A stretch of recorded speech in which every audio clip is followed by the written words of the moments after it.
Vi kender den godt alle sammen. Forårets sikre tegn med de gule blade. Nej, det er ikke Erantis, der gerne trodser både kulde og sne. Jeg tænker selvfølgelig på påskeliljen, der blomstrer her i marts og april måned.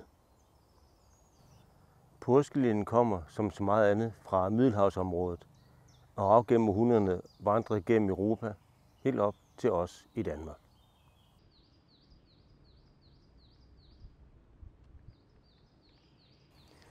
Nu tænker de fleste nok, at påskeliljen det er sådan en rigtig kulturplante, der kun vokser i havene og gartneriernes drivhuse. Men påskeliljen er faktisk en vild plante, en slags ukrudt, der er blevet forfremmet til havene. Men ude omkring, i det der måtte være tilbage af dansk natur, der kan man faktisk stadigvæk finde vilde påskelilje. Påskeliliens latinske navn er Narcissus. De der kan huske noget fra historietimerne i skolen, vil vide, at Narcissus er fra den græske mytologi. Narcissus var en ung mand, der blev så betaget af sit eget spejlbillede i vandet, at han endte med ikke at foretage sig andet end at kigge på sit eget spejlbillede. Og det døde han af til sidst. Der ved søbredden, hvor Narcissus døde, mens han betragtede sig selv, der voksede en smuk blomst, som fik navn efter denne selvforelskede unge mand, Narcissus. Påskeliljen er en del af asparsfamilien, hvor mærkeligt det end lyder.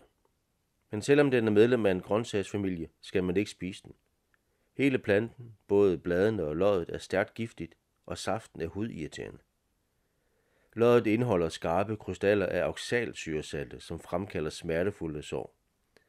Og op gennem historien er der en del tilfælde af forgiftninger, også med dødelig udgang. Så det er en dårlig idé at bruge påskeliljen i madlavningen, hverken i salaten eller som løg på bøffen. Men en giftig plante, der har navn fra den græske mytologi, efter en mand, der var forelsket i sig selv. Hvordan er den lige blevet til et kristent symbol i Danmark? I Bibelen nævnes der mange planter, men der står ikke noget om påskeliljen. Mohammed nævner den et sted, men det er jo en helt anden butik. Påskeliliens status, det kan vi takke Grundtvig for. I ved ham ved højskolen og alle salmerne. Han skrev en af påskens mest kendte salmer, Påskeblomst, hvad ved du her?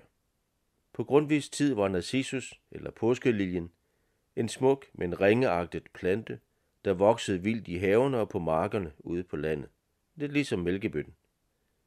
Og for Grundtvig blev det netop symbolet på Jesus opstandelse. Den simple tømrersøn fra udkantsbyen Nazareth, der endte sit liv fornedret på et kors, men som Gud oprejste fra graven, fra de døde. Det som mennesker ringeagtede, det har Gud ophøjet, kan man sige. Ligesom påskeliljen og mælkebøtten. Og på den måde er påskeliljen i Danmark blevet et symbol på opstandelsen. Fra mørket i jorden bryder den frem til lys og liv. Hvert år dukker påskeliljen op i marts til april, og det er også i de 2 måneder, hvor påsken altid ligger. På den måde bliver påskeliljens blomstring naturens og skaberværkets egen markering af opstandelsen.